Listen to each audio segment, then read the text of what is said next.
자, 시편 32편 3절부터 11절까지 함께 봉독하겠습니다. 내가 침묵을 지킬 때 온종일 신음함으로 내 뼈가 쇠하였나이다. 밤낮으로 주의 손이 나를 짓누르니 내 진액이 여름철에 가뭄으로 바뀌었나이다. 셀라. 내가 내 죄를 주께 시인하고 내 죄악을 숨기지 아니하였나이다. 내가 말하기를 내가 내 죄과들을 주께 자백하리이다 하였더니 주께서 내 죄의 악을 용서하셨나이다. 셀라. 이로 인하여 경건한 자는 누구나 주를 만날 수 있을 때에 주께 기도하리니 진실로 큰 물들에 홍수들일지라도 그에게 미치지 못하리이다. 주는 나의 은신처시니 주께서 고난으로부터 나를 보호하시며 구원의 노래들로 나를 두르시리이다. 셀라. 내가 가야 할 길을 내가 내게 지시하고 가르치리니 내가 너를 내 눈으로 인도하리라. 너희는 지각 없는 말이나 노새같이 되지 말라. 그것들의 입을 재갈이나 굴레로 꼭 물려져야 하나니 그렇지 않으면 그것들이 내게 가까이 올까 함이라. 악인들에게 많은 슬픔이 있으나 주를 신뢰하는 자는 자비가 그를 두르리이다. 너희 의인들아 주 안에서 기뻐하고 즐거워하라. 마음이 정직한 너희는 모두 기쁨으로 소리칠지어다. 아멘. 자, 마음이 정직한 너희. 끝에 가장 이 말이 중요한 이야기입니다. 32편을 보면 할 얘기가 참 많은 이야기죠. 한번 이런 생각을 한번 하고 지나가 봅시다. 여러분, 이 다윗이 쓴 시편 중에서 자신의 죄와 관련된, 특별히 밧세바와 관련된 사건을 생각하면서 적은 시편이 세 편이 있었다고 말씀을 드렸고, 32편은 하나님 앞에 나와서 자신의 죄가 용서받기 전까지 있었던 그 좀 힘든 자기 마음을 다 그대로 표현을 하고 우리 모두 함께 나누며 공감하는 시라고 말씀을 드렸습니다. 이런 게 있어요. 우리가 성경을 통해서 한번 생각해 볼 수 있는 이런 일들이 있는데요. 다윗은 구국 공신이죠. 블레셋이 이스라엘을 치러 왔을 때 사울도 어떻게 할 바가 없었고, 백성들도 아직 그 어떤 이렇게 군대나 그 다음에 조직이 돼 있지 않는 상태에서 초대 왕이었지 않습니까? 그럴 때 다윗이 나서서 골리앗을 죽임으로 인해서 이제 이스라엘로서의 한 국가로서 자리를 잡게 되고, 그다음에 이스라엘 백성들에게 큰 용기를 주었던 정말 구국 공신입니다.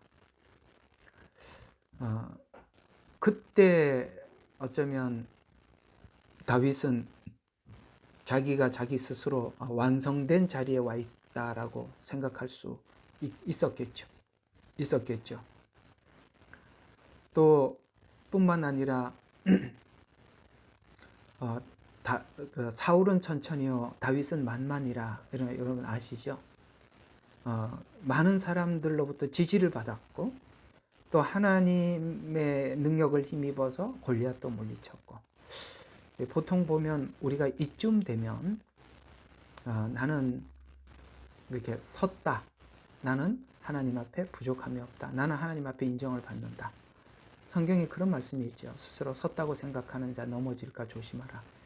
우리는 모두 다 넘어질 수 있는 조건을 가지고 있다는 것에 대해서 나는 섰다는 생각보다 넘어질 수 있는 조건을 가지고 있다는 것을 늘 생각해 주지 않으면, 그러니까 넘어질 날이 반드시 옵니다. 그래서 여기 보면 다윗이 이렇게 섰는 것 같았는데, 우리에게 사실 다윗의 일생 속에서 보면 굉장히 충격적인 게 뭐냐면, 그가 모든 상황을 다 평정을 하고 안정기에 들어왔을 때 이 밧세바 사건이 웬일인가 이런 생각이 들잖아요. 사실 우리 모두 다 드는 이야기 아니겠어요, 그죠? 다윗과 같은 성군이 이게 무슨 일이지? 이런 생각이 들지요. 그러니까 이걸 보면서 우리가 늘 경각심을 가져야 하는 것이, 우리는 언제든지 넘어질 조건을 가지고 있다는 것에 대해서 아셔야 됩니다. 다윗은 다윗의 일대기를 기록을 하다가 다윗의 마지막에 이런 말들이 하나 나오죠. 그가 이불을 덮어도 따뜻하지 아니한지라. 이런 혹시 아십니까? 그래서 그 추우니까 한 젊은 여인을 이제 함께 동침하게 하죠. 그 성경을 쓰는 기자가 끝에 가서 이 말을 적은 거 혹시 아십니까? 그러나 다윗은 그와 동침치는 아니하였더라. 왜 이 말을 좀 넣었는지 혹시 아세요? 다윗의 약점이 뭔지 아시겠죠? 그 얘기입니다. 밧세바 사건과, 그래서 다윗은 나이가 들어서는 그렇게 안 했다, 이런 얘기를 하는 겁니다. 이해가 가시죠? 우리 모두에게는 다윗도 다윗 속에 그런 약점이 있었을 거라고, 아마 그는 전쟁터에서나 아니면 사울에게 쫓길 때나 그럴 때는 그런 생각을 못했을 겁니다. 내 속에 이런 나도 모르는 어떤 죄성이 깊은 마음속에 있다라는 것을 발견하지 못할 수도 있어요. 그런데 모든 상황이 안정된 상황이 됐다고 생각하자, 선줄로 생각하자, 넘어질 수 있는 조건이 자기 속에 어떤 조건이 불쑥 나오는 걸 보고 우리 모두 놀라고, 아마 다윗도 놀랐을 것입니다. 그렇죠? 그래서 이 밧세바 사건은 은폐하기 위해서 더 악한 수법을 동원해야 했고, 아무도 모를 거라고 생각했지만 하나님이 지적했을 때 다윗의 그 회개. 자, 두 가지를 생각해 볼 수 있어요. 우리 모두 각자에게도 다윗과 같은 어떤 약점들이 있을 수 있다는 거죠. 지금은 하나님께서 고난 중에 막 뭔가를 이렇게 고난 중에 억누르고 있고, 우리가 그런 것을 표출하고 할 수 없는 그야말로 타이트한 상황이 되었을 때는 우리가 그걸 감지 못할 수 있어요. 그런데 이상하게 약간만 우리에게 안정된 어떤 상황이 딱 주어지잖아요. 진짜 숨어있던 게 튀어나오는 거거든요. 굉장히 놀랄 만큼 강력하게. 그래서 어쩌면 우리가 눈물을 흘리고 괴롭고 고난스럽고 이럴 때는, 사실 목회를 하다 보면 그래요. 그때는 사실 마음이 편해요. 저희들은. 제가 마음이 편하다고요. 그것 때문에 살아가고 있으니까. 근데 뭔가가 해결된 것 같습니다, 이런 말을 딱 듣는 순간부터 사실 걱정이 많이 됩니다. 제가 그렇게 생각할 줄 몰랐죠. 저희들은 늘 그렇게 생각합니다. 목사님, 저는 이거 넘어간 것 같아요. 그러면 굉장히 불안해져요. 저 이거 넘어갔어요, 이번에. 그러면요, 이게 신경이 바짝 쓰이거든요. 왜냐하면 그때부터 우리는 긴장을 놓습니다. 넘어간 거는 없다는 걸 아셔야 돼요. 우린 넘어간 거 없어요. 알고 보면 죽을 때까지 정말 독한 죄인이라는 걸 알 수 있습니다. 악한 죄인을 넘어서서 악독한 죄인입니다, 우리는. 딱 여유만 생기면 생각이 달라집니다. 그걸 아셔야 돼요. 여러분, 로또 당첨한 그 머릿속에 상상들을 해보신 적이 있으시죠? 그게 첫 번째 딱 가졌던 마음 말이에요. 내가 만약에 100억을 주신다, 그러면 어디다가 쓸까? 막 첫 번째 계산하는 건 틀린 거예요. 그거는 너무 정직해. 그거는 아니야. 한 5번쯤 계산을 했을 때가 진짜야. 한 첫 번째는 하나님께 많이 드리는 5번쯤 가면요, 하나님께 드리는 거는 줄어들고 자기를 위해서 쓰는 게 많아져요. 한 5번쯤 계산을 한 게, 그게 진짜 내 모습이다 이렇게 생각하시면 돼요. 아시겠죠? 꼭 명심하세요. 오늘 이 32편은 그걸 얘기하는 겁니다. 야, 깜짝 놀랐어. 내게 이런 게 있었다니. 그래서 그 평안한 상태가 상황이 왔을 때 보상받는 거예요. 그걸로. 근데 그 보상이 나도 모르게 내가 지난날 잘 몰랐던 뭔가 내 속에 숨어 있었던 육신의 정욕, 누구에게는 육신의 정욕으로 등장하고, 누구는 안목의 정욕으로 등장하고, 누구는 이생의 자랑으로 등장하는 겁니다. 이게 이렇게 표현한 거죠. 육신의 정욕은 우리 다윗을 잘 보고 있죠. 바세바 사건입니다. 안목의 정욕은 뭘 거예요? 소유욕, 못 가졌던 거 가지려고 하죠. 이생의 자랑은 뭡니까? 간증에서 나오는 거예요.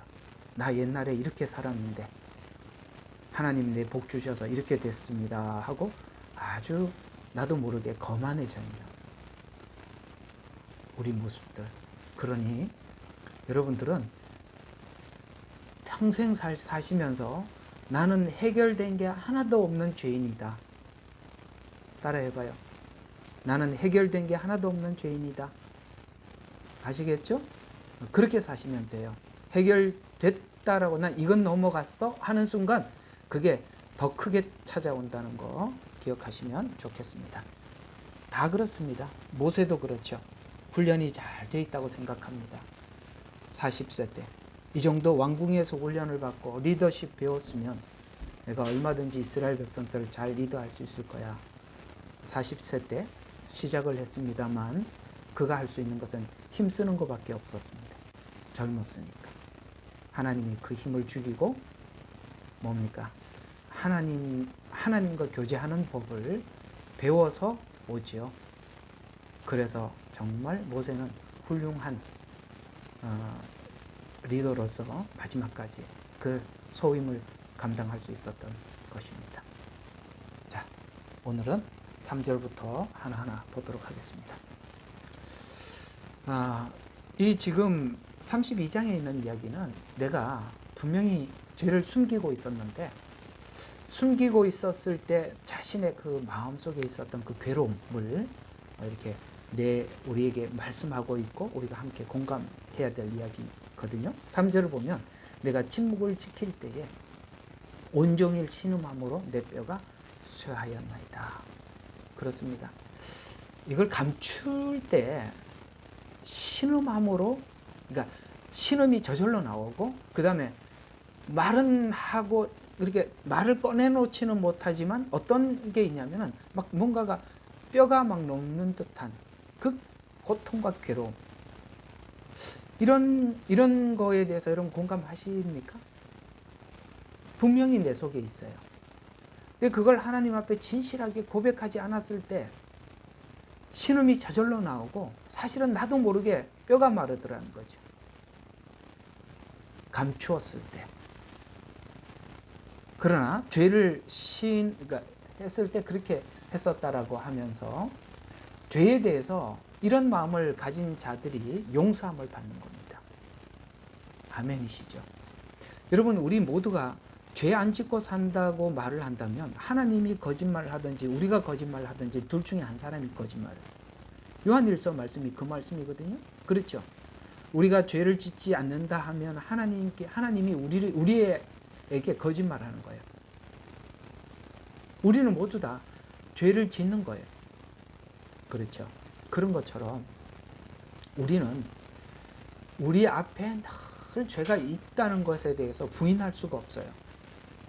그런데 이상하게 불신자들과 신자들, 하나님께서 부르신 자들, 하나님이 선택한 자들과 그렇지 않는 사람들이 확연하게 다른 게 뭐냐면 죄를 대하는 태도가 다르다는 거예요. 다윗과 같은 죄를 다윗만 짓고 사나요? 다른 사람들도 참 많이 짓고 살고 있거든요. 그런데 다윗이 세상 사람들, 불신자들과 다른 부분은 이런 문제들로 인해서 정말 매일 신음이 되고 뼈가 녹는 것 같은 뭐죠? 이게 손이 오그러진다고 표현해야 되나요? 그러니까 이런 마음 때문에 견딜 수가 없는 거예요. 이런 마음이 생기는 게 은혜예요. 저는 하나님께 은혜가 회개해서 회개하고 용서받아서 은혜를 입었습니다라는 말보다는 죄에 대해서 괴로운 마음을 가지고 사는 게 은혜인 것 같아요. 왜냐하면 불신자들은 이 감각이 없다는 거거든요. 우리 모두에게 이 감각이 있어서 잠을 잘 수 없을 만큼 고통스럽다면 그건 100% 만 프로 은혜를 받은 것입니다.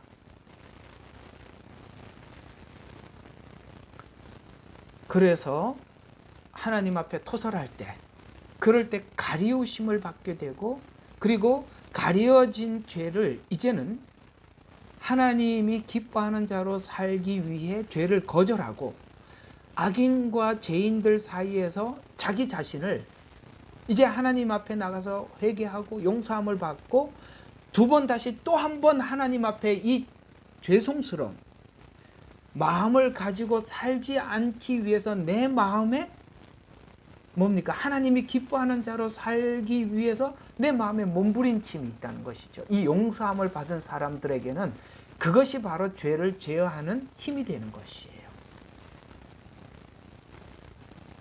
아시겠죠?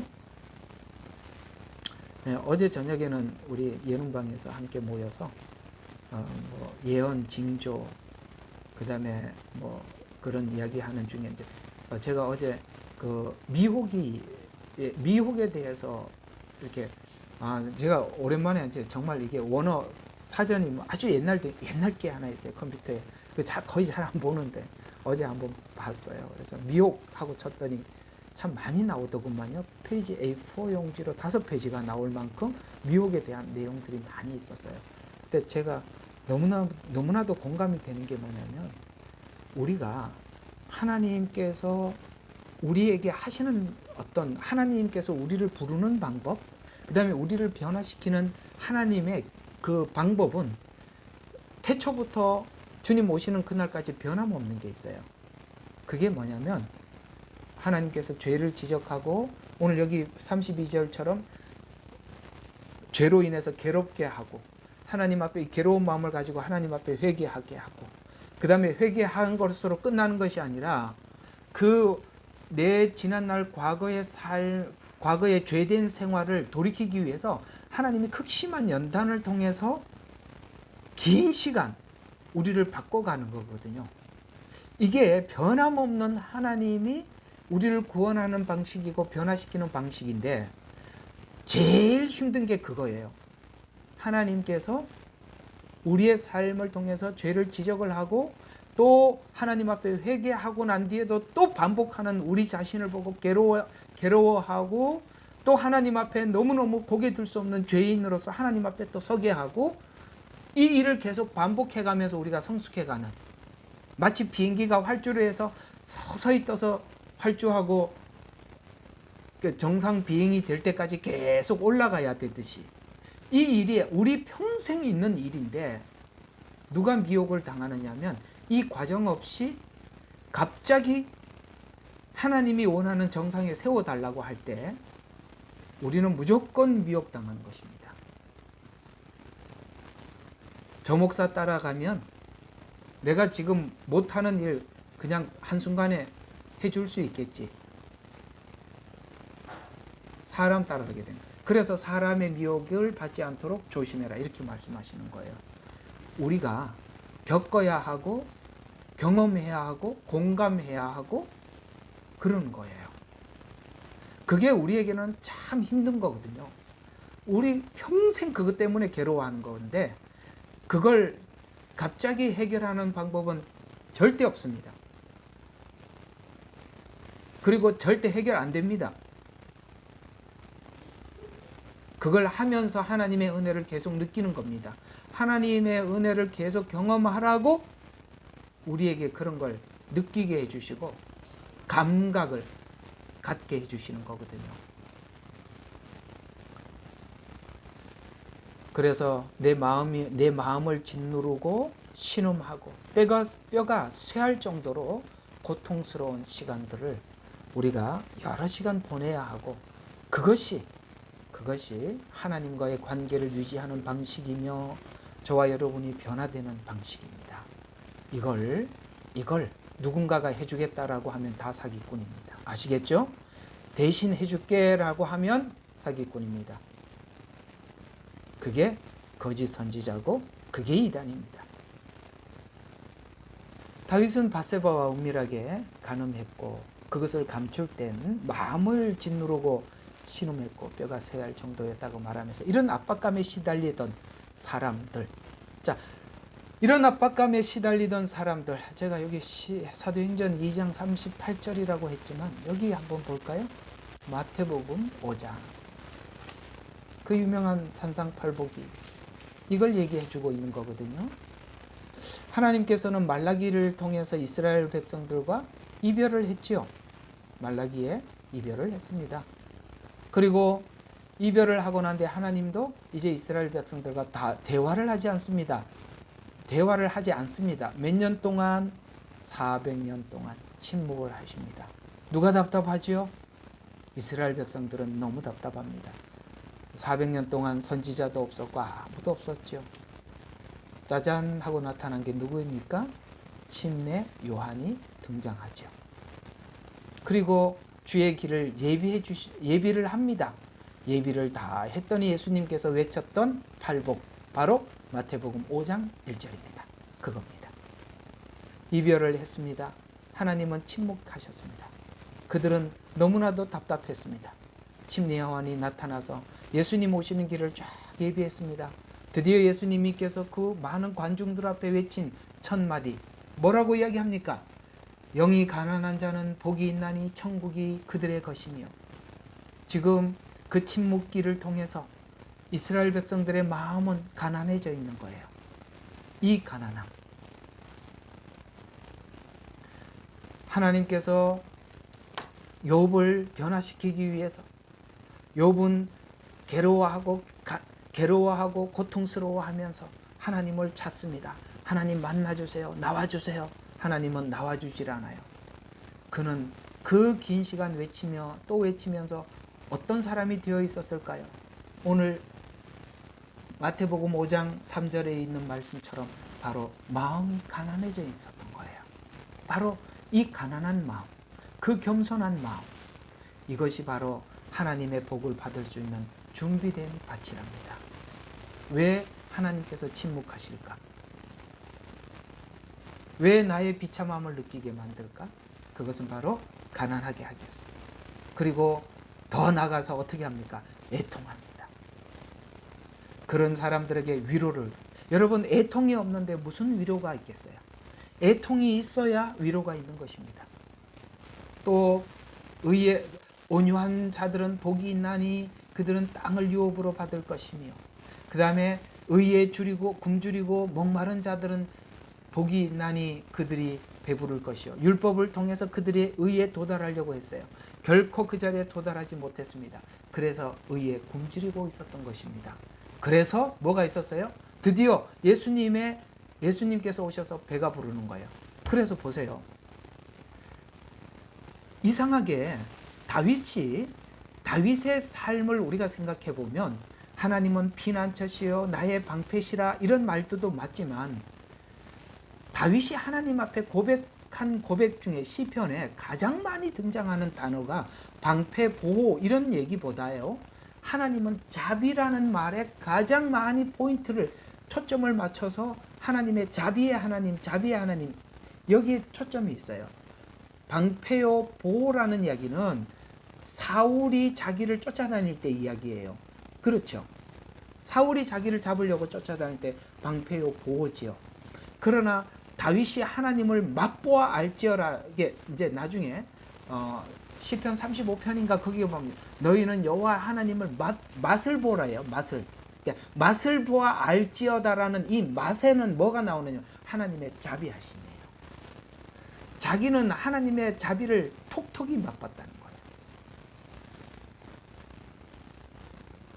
그런 것처럼 하나님께서 우리의 인생 속에서 있었던 수많은 그 말라기와 같은 정말 절규, 그리고 하나님의 그 침묵 속의 고통스러운 시간들은 결국은 우리를 가난하게 만들고 애통하게 만들고 온유하게 만들고 의에 줄이게 만들고 자비롭게 만들고 순결하게 만들고, 아시겠습니까? 이렇게 만들어서 오신 주님을 받아들이게 하시더라는 거예요.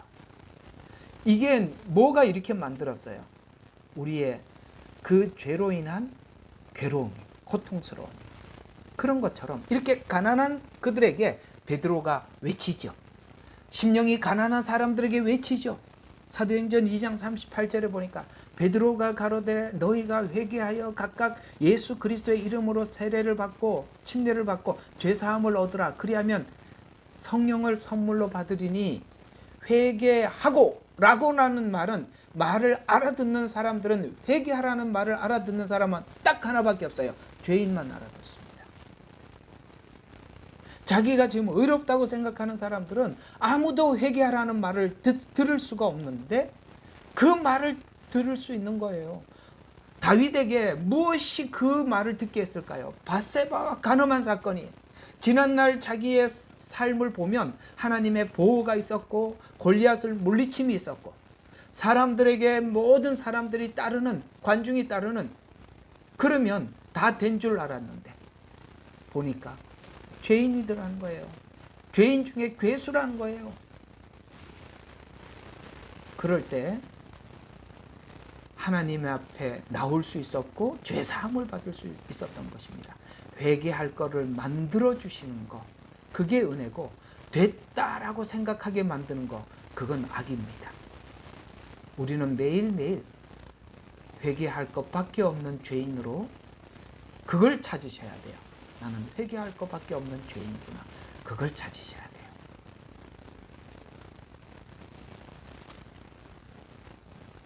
이 내용이 에덴 동산의 나뭇잎으로 자신을 가렸을 때와 가죽옷으로 가려주셨을 때의 차이를 설명하는 것입니다. 그래서 가죽옷을 나뭇잎으로 가리려고 했을 때 하면 할수록 그들은 애통할 수밖에 없었고 가난할 수밖에 없었고 의에 굶주릴 수밖에 없었지만, 하나님께서 가죽옷으로 입혀주셨을 때 그는 자유함을 얻게 되었을 것입니다. 자신이 죄를 가리려고 하면 죄는 쌓이고 드러나게 되지만 하나님이 가려준 것은 완전한 것입니다. 이 은혜를 받아들이는 자들이, 누가 이 은혜를 받아들였냐면 바로 죄인들. 그래서 하나님은 용서하기 전에 죄인이라는 것부터 가르쳐 주시죠. 그래서 죄인들이 받아들이고, 또 예수님이 오셨을 때 예수님을 초대했던 사람들, 찾아간 사람들 다 병든 자, 죄인들이었습니다. 그래서 예수님께서 말씀하시기를 죄인들에게는 용서가 필요하고 병든 자에게는 의원이 필요하듯이 그 모두가 바로 예수님을 필요로 하는 사람들이 된 것입니다. 여러분과 저의 인생 속에서 주님이 필요로 할 수밖에 없는, 하나님께서 내 인생에 필요합니다 라고 말할 수밖에 없는 그런 인생이 된 것이 정말 행복한 겁니다.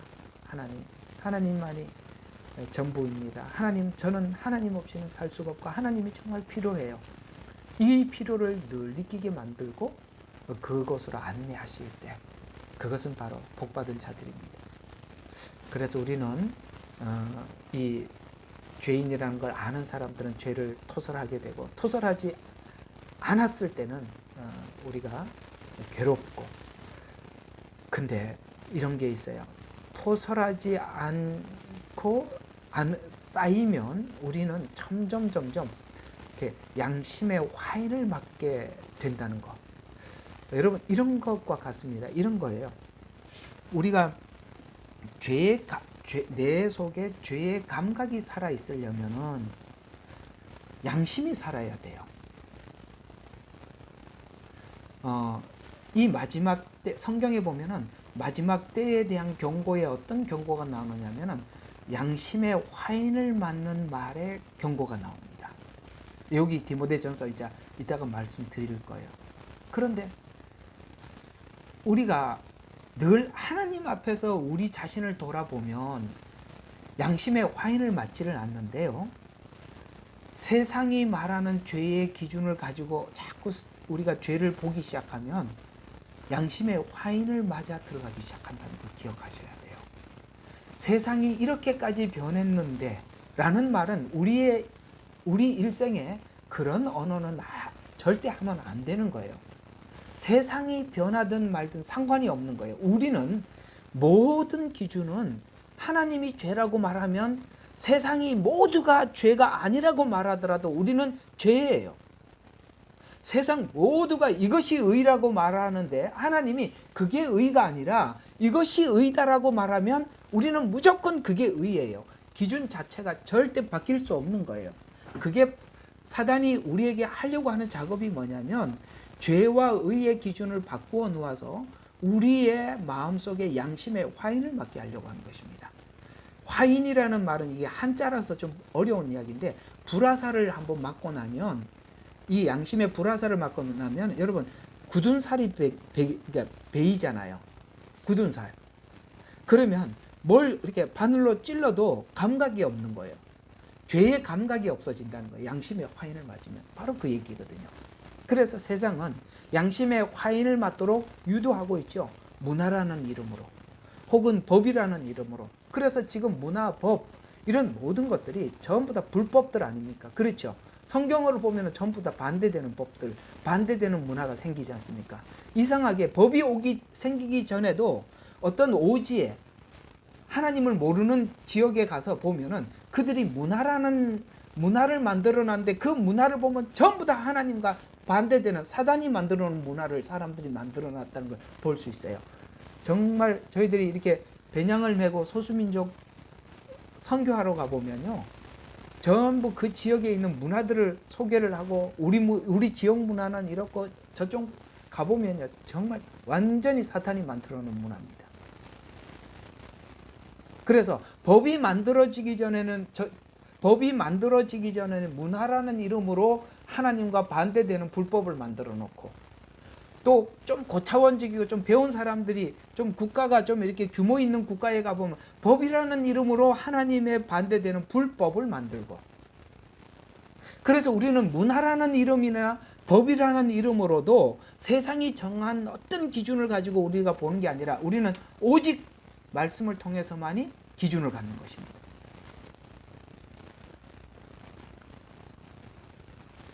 아셨죠? 아멘. 예. 아멘. 예, 아멘입니다. 감사합니다. 그래서 무슨 일이 있어도 그리고 이제 어제도 우리가 이렇게 나누면서 우리 여기 김원기 대표가 그런 이야기를 합디다마는 그런 이야기예요. 이제는 테러라는 이름으로 이제 그 테러리스트가 누구냐면은 우리 같은 이제 우리가 이제 테러리스트가 되는 거예요. 우리는 이제 그 사람들이 볼 때 아주 사회 악입니다. 근본 그리스도인이라고 하죠. 세상이 법을 만들면 따라가지 않죠. 우리는 성경이 법이라고요. 세상에 강단에서도 더 이상 뭘 못하게 합니까? 동성애라는 말을 못하게 하잖아요. 동성애가 죄 중에 죄인데 그 입도 막아내는 것이 세상 법인데 그래서 세상은 법과 문화라는 이름으로 사람들의 마음의 화인을 맞게 하고 더 이상 죄를 느끼지 못하게 감지하지 못하게 만든다는 것.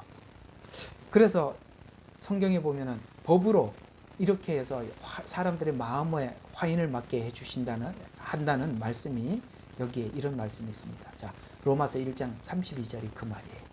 봅시다. 이와 같은 일을 행하는 사람이 앞에 전부 다 죄들이에요. 마땅히 죽음에 처해야 한다는 하나님의 심판을 알기 때문에 알면서 어떻게 하느냐면 합법화 시킨다는 거예요. 이 말이 그 말이에요. 자, 이 같은 일을 행할 뿐만 아니라 하고 싶으니까 어떻게 이런 일을 행하는 사람들을 좋게 여기는 이라는 말은 상대방을 이해해 준다라는 차원을 떠나서 합법화 시킨다는 얘기예요. 합법화 시킨다는 거예요.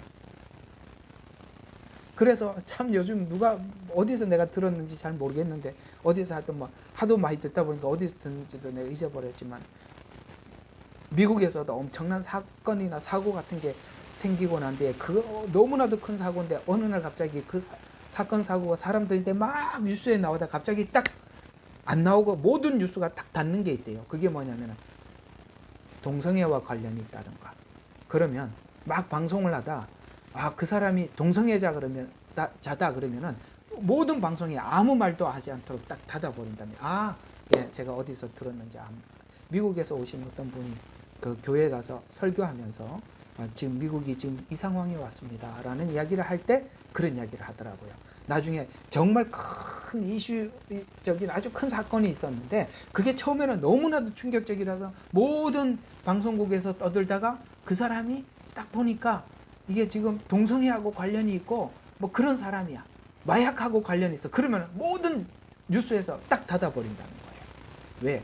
왜 그렇죠? 사회를 그렇게 몰고 가는 거예요. 사회를 그렇게 몰고 가는 중이라 이 말이에요. 그게 바로 이 말입니다. 이런 일을 행하는 자들을 좋게 여기느니라. 그냥 좋게 여긴다는 정도가 아니라 합법화시켜서 죄에 대해서 모두 다 이 일을 하자. 뭘 좋게 여겨요? 하나님의 심판을 알면서도. 아시겠습니까? 하나님이 심판한다고 하는 말들은 전부 다 합법화시켜서 하게 한다. 개방시켜 준다는 거예요. 그래서 마지막 때는 신권을 동원해서 반대로 얘기했습니다. 인권을 내세워서 하나님의 신권에 도전하는, 그게 성경은 불법 이렇게 표현하는 것입니다. 이 단어들 그렇게 정리합니다.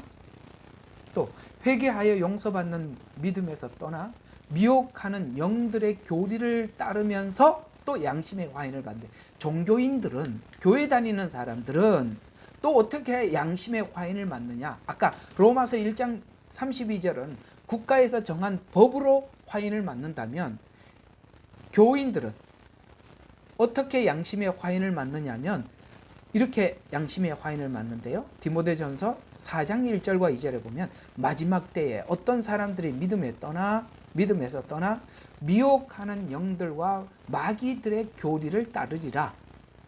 그들 자신의 양심이 화인을 맞아 위선으로 거짓을 말하리라. 자, 답이 나왔습니다. 누가 미혹하는 영과 마귀의 교리를 따르는 이 이단, 거짓 교리를 따라갑니까? 신앙을 하나님 앞에 진실한 신앙을 소유한 것이 아니라 이중적인 신앙을 가지는 사람들이 여기를 따라가게 된다는 거예요. 그래서 여기 끝에 나오죠. 뭐라고 나옵니까? 자, 위선과 거짓.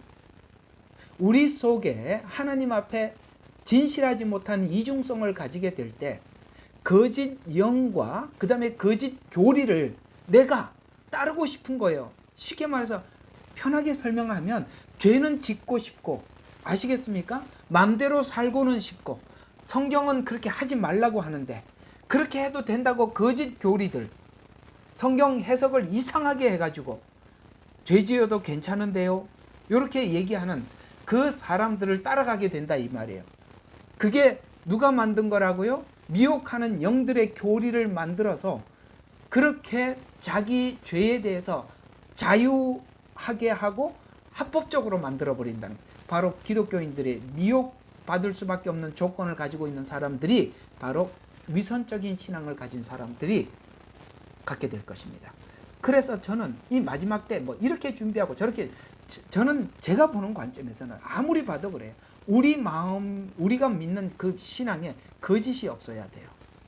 진실하면 절대로 미혹당하지 않습니다. 오케이? 뭘로 무장해야 되느냐면 하나님과 진정한 진실한 관계를 가지고 무장을 하셔야 되는 거예요. 진짜 그거보다 더 강한 무장은 없어요. 그래서 마지막 때에 등장하게 될, 이거는 뭐 여러 번 이야기했습니다. 금욕주의. 그다음에 이런 금욕주의, 그다음 이런 것들이 우리 양심을 마비시켜서 나는 금욕주의라고 이렇게 표현을 하고 있어서 그렇지, 성경에는 금식이라는 말로 나오죠. 네, 금식은 우리가 신앙 고백 중에서 하나님 앞에 정말 최상의 진실한 순수한 신앙 고백임에도 불구하고 이 금욕, 금식 이런 것을 하면 무슨 일이, 어떤 부분에 우리가 노출되기가 쉬우냐면 내가 금식까지 했으므로 이렇게 돼 버리니까 그게 정말 문제가 될 수 있는 거예요. 아시겠어요? 네.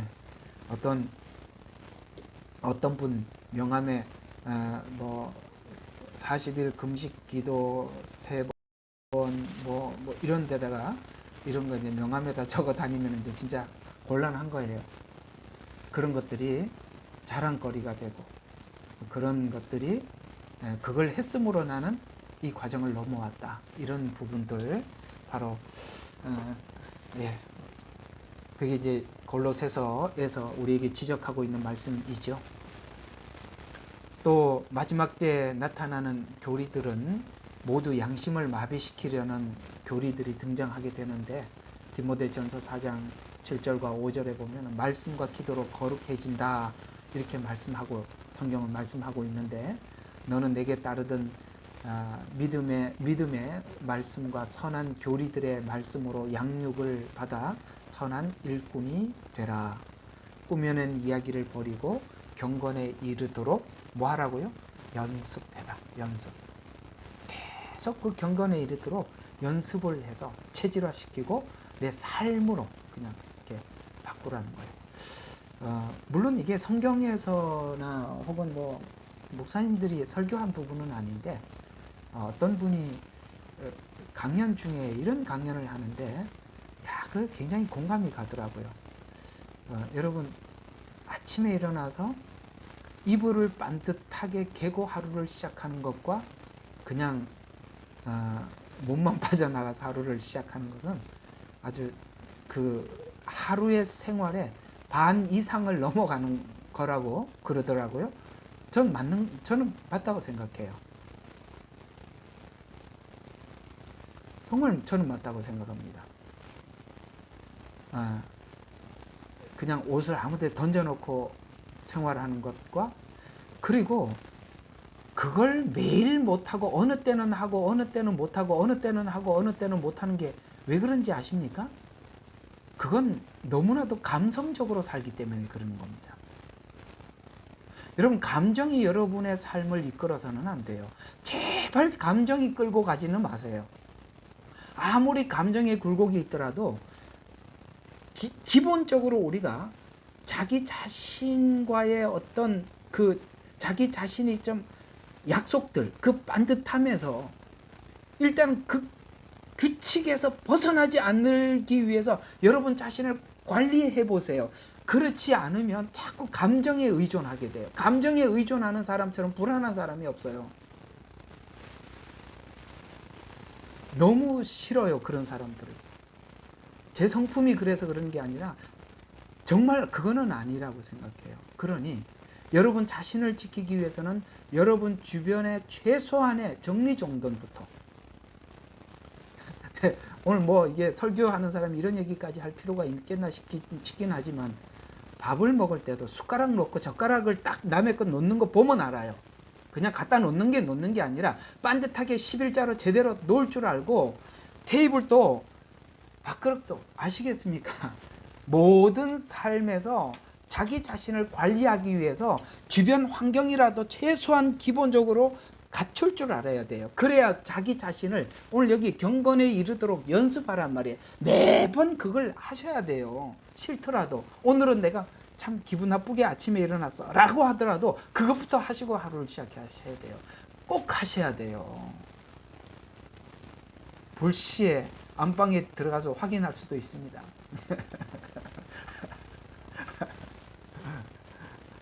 주님이 어떻게 제가 여러분 안방에 들어가겠습니까? 여러분 자신을 지키기 위해서 경건에 이르도록 연습하세요. 부탁을 합니다. 그래야 여러분 자신을 관리할 수 있습니다. 어느 때는 반듯하게 했다가 어느 때는 못하고 그건 여러분 그렇게 하는 행동하고 살아가는데 마음에 하자가 많이 있는 겁니다. 자, 그 다음 양심이 중요한 것은 양심과 성령은 이꼴이에요. 하나예요. 그만큼 양심이 중요하거든요. 로마서 9장 1절 내가 그리스도 안에서 진실을 말하고 거짓말을 하지 아니하노니 양심도 성령 안에서 나에게 증거하는 것은 누가 성령님이 뭘 타고 들어와서 내게 증거하더라? 양심을 통해서 들어오더라는 거예요. 그래서 나에게 증거하는 것은, 그래서 양심을 통로로 죄를 알게 되고, 그 다음에 죄를 알게 됨으로 은혜를 구하게 되고, 은혜를 구하여서 믿음으로, 또 그 양심이 자유의지로, 양심은 자유의지죠. 그 양심의 자유의지가 하나님께 드리는 방식, 요게 성경이 말하는 원리라 이 말이에요. 첫 번째 양심은 어떤 역할을 하느냐면 죄를 깨닫게 하는 역할을 한다면, 두 번째 양심은 내 자유의지를 하나님께 드리는 역할을 하는 거예요. 그게 양심이 작동할 때만이 가능한 거예요. 그러니까 사단은 자꾸 어디를 공격하려고 하죠? 양심을 마비시키려고 하고, 하나님은 양심을 살려내려고 하고. 그래서 성경에 보면, 히브리서에 보면 예수님의 피가 어디에 뿌려졌다고 합니까? 내 양심에 뿌려졌다고 말씀하고 있어요. 그래서 양심과 말씀이 만날 때, 아시겠어요? 양심과 말씀이 만날 때 바로 내 자유의지를 통해서 하나님 앞에 자발적으로 드려지는 겁니다. 양심과 말씀이 만나는 거예요. 그때 하나님은 그걸 보고, 그때 우리가 하나님을 마음을 두고 찬양을 하고, 그 모든 것을 마음에 두고 하나님 앞에 하는 거거든요. 그래서 거룩한 금욕이나 회개와 용서가 죄로부터 완전한 자유를 주었다는 이 영지주의자들의 거짓 교리들이 결국에는 우리의 양심에, 죄의 양심에 자유를 줘서 이제 더 이상 하나님께서 어떤 말도 하지 못하도록 그렇게 만들어 버리더라는 거예요. 그게 영지주의 영향입니다. 이 마지막 때는 초대교회에 있었던 그 영지주의에, 영혼은 구원을 받았습니다, 육체는 원래 죄인이니까 죄된 그대로 살아도 됩니다 라는 말이 우리에게 죄의 양심의 자유를 주더라는 거예요.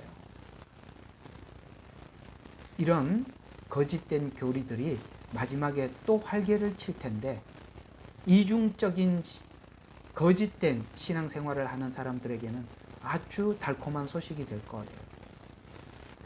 그게 마지막 때 일어날 배교와 관련이 있는 것입니다. 그래서 제가 마지막 때는 뭘로 무장을 하자? 진실함으로 무장을 하자. 4절까지 한 절만 더 하고 여기까지만 하도록 하겠습니다. 우리 4절 한번 같이 한번 여러분 한번 좀 읽어봐 주세요. 제가 보니까 뭐 딴 데 열려 있네요.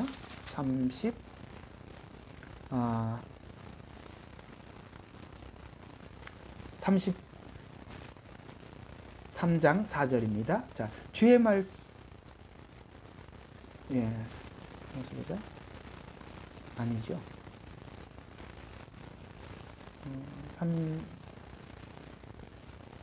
32장 4절. 자, 밤낮으로 주의 손이 나를 짓누르니 지내기 여름철에. 자, 이게 뭐라 그러냐면은, 죄가 양심을 따라서 가책을 느끼게 만들었으나 토설하지 않았을 때는, 또 요번에는 여름의 가뭄과 같이, 아까는 뼈가 쇠했다고 한다면 여름의 가뭄과 같이 심령이 말라지는 것을 경험했다라고 말씀하고 있습니다. 자, 이런 증상은 회개하지 않을 때 마음이 마르는 것을 느낄 수 있었다라는 것입니다. 모두 읽으면 바로 공감이 가는 이야기니까.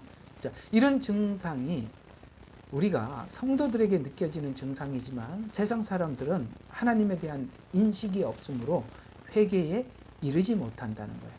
참 신기한 게 뭐냐면, 우리가 복음을 전할 때 하나님 앞에 우리 모두 다 죄인입니다, 하나님 앞에 나가서 죄를 고백하면 하나님이 용서하십니다, 이렇게 말을 하면 놀랍게도 이 죄라는 말을 딱 던졌을 때 사람들에게 나타나는 반응들이 너무나도 다르다는 거예요. 죄에 대해서. 근데 한번 물어봅시다. 이제 여러분, 누군가가 예수님을 믿기 전에 누군가가 여러분에게 이렇게 다 전도했겠죠. 예수님을 믿으면 구원을 받습니다. 하나님 앞에 회개하면 하나님께서 그 용서해 주십니다. 그렇게 하나님 앞에 회개한 사람들 하나님 앞에 믿음을 갖고 구원을 받습니다. 이런 말을 누군가가 전도자들이 했을 때 여러분들 다 그게 맞습니다. 저는 죄인입니다. 그래서 하나님 앞에 회개하러 나가겠습니다. 그래서 하나님 앞에 회개하고 감사합니다. 제가 용서받았군요. 이렇게 된 사람 여기 한 명도 있어요? 없어요? 없죠. 근데 자, 한번 보면 그럼 결과적으로는 그렇게 됐어요? 안 됐어요? 지금 그게 이상하지 않아요? 그 말을 하자마자 여러분이 탁 알아듣고 주님 앞에 나온 사람은 없죠. 이제 목요일 날 하는 야곱 이야기를 하면서 그걸 내가 설명을 해드리겠습니다. 목요일 날 이제 내일 여기 이야기 야곱이 그 얘기예요. 야곱은 완전히 자연인이죠. 성공과 출세를 위한 수단과 방법을 동원하지 모든 방법을 동원해서 성공하기 위한 그야말로 자연인인데 야곱에게는 에서하고 다른 게 딱 한 가지가 있어요. 뭘까요? 조상들에게 하신 그 약속에 대한 기대감입니다. 에서는 그 기대감이 전혀 없습니다. 야곱은 그게 있어요. 그런데 그 축복을 받아내는 방법을 너무나도 얄팍하게 이해를 하고 있죠. 아버지한테 축복받으면 그 약속이 이어질 거라고 생각을 합니다. 그걸 하나님께서 바꾸어 놓지요. 네, 우리 야곱 하면서 쭉쭉 올려드릴 테니까 그때 은혜 받으시고 그런 게 다른 거예요. 우리가 그 말을 알아들었던 게 아니에요.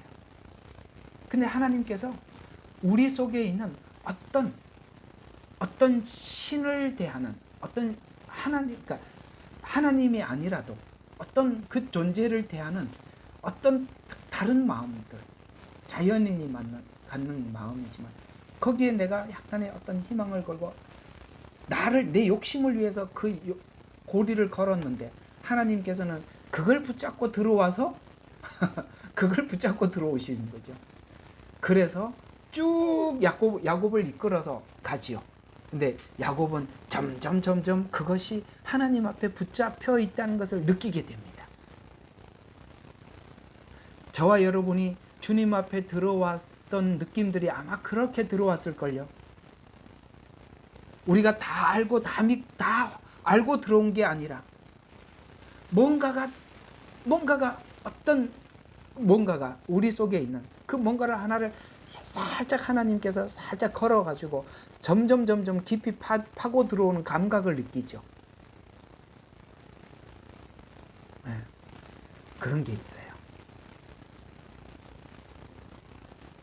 그런 걸 통해서 하나님 오늘 뭐 하나 그 얘기가 뭔 얘기인지 간증만 좀 하고 이야기를 한번 맞춰보겠습니다.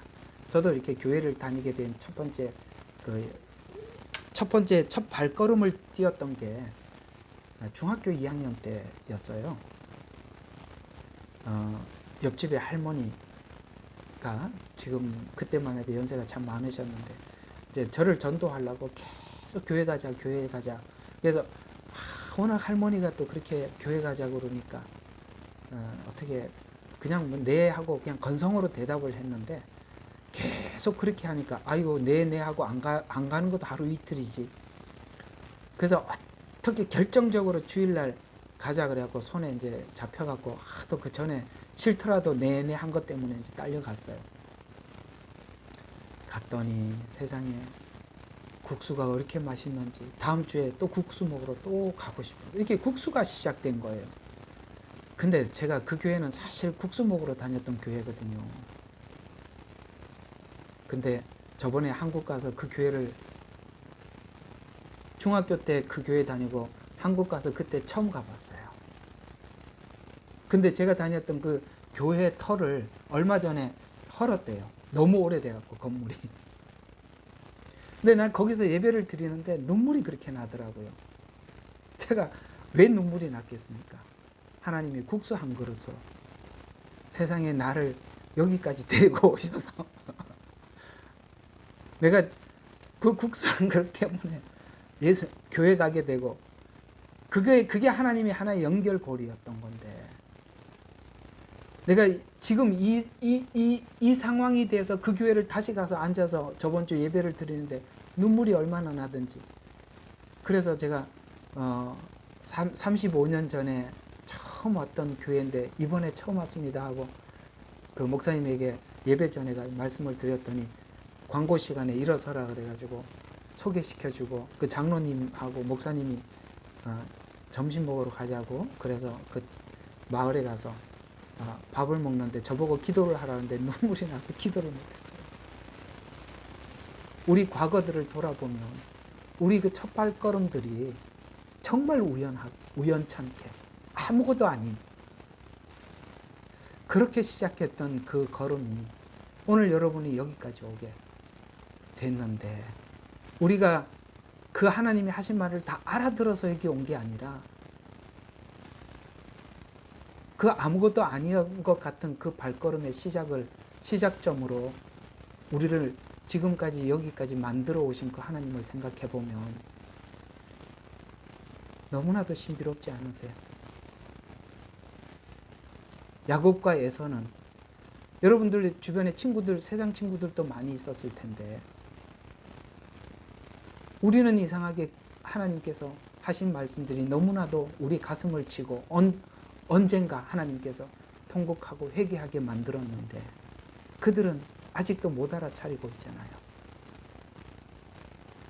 저도 친한 친구가 하나 있어서 전화 받기만 하면 제발 성경 좀 읽어라, 한 번만 좀 읽어달라고 사정사정하고 요한복음부터 읽어라 그러면서 이야기를 하는데, 맨날 얘기를 하면서도 성경 가지고 농담하고 또 약점이나 이건 왜 그랬어? 그건 또 이상하지 않아? 이러면서 질문하는 거 보면 그 참 같은 친구인데도 왜 이렇게 서로가 다른가? 그런 걸 한번 생각해 보면, 여러분의 뒤안길을 되돌아 생각해 보면 하나님의 손길이 있었고 앞으로도 그 손길로 우리의 삶을 인도해 가실 텐데, 우리는 늘 하나님 앞에 낮은 마음, 겸손한 마음으로 하나님 앞에 서 있다면 늘 하나님은 우리 가까이 계시리라 믿습니다. 자, 오늘은 여기까지. 뭐 하다 보니까 진짜 몇 줄 못 나갔는데 뭐 이렇게 하다 사담도 들어가고 그랬습니다만, 우리 모두 다 함께 좀 공감하면서 은혜 받자고 지난날 간증도 한번 말씀을 드리고 했습니다. 기도하고 마치도록 하겠습니다. 아버지 하나님, 감사합니다. 우리의 삶은, 우리의 시작은 너무나도 미약하고 우리의 시작은 정말 우연한 것 같은 것으로 시작을 했지만, 우리 하나님께서 우리의 삶을 인도하여 주셔서 오늘 여기까지 이 자리에 서게 되었음에 감사를 드립니다. 사람이 무엇이간데 이토록 우리를 위하시고 사랑하시는지요. 그 주님의 한없는 자비와 은혜를 생각해 볼 때 우리는 늘 하나님 앞에 낮은 마음으로, 은혜를 구하는 마음으로 무릎을 꿇고 하나님 앞에 서서 살고 싶습니다. 오늘 이 자리에 하나님께 함께 기도하는, 또 하나님 앞에 예배하는 사랑하는 당신의 권속들을 기억하여 주셔서 오늘 시편 32편을 통해서 함께 나누는 이 귀한 메시지가 우리 마음을 울리고 기억된 바가 되게 축복하여 주시옵소서. 예수님 이름으로 감사하며 기도드렸습니다. 아멘.